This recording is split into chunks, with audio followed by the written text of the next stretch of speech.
तो इस क्वेश्चन को जब हम सॉल्व करेंगे, यही सबसे पहले फॉर्मूला लिख लीजिए, एलसीएम मल्टीप्लाई एचसीएफ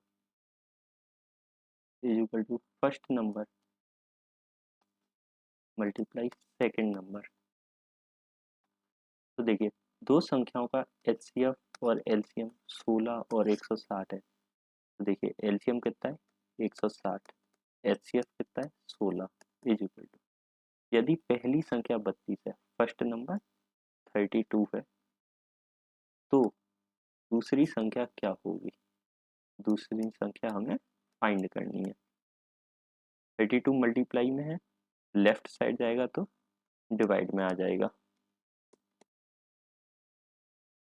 16 से 32 टू टाइम्स कटेगा और 2 से 160 80, तो आपका सेकंड नंबर आ गया 80।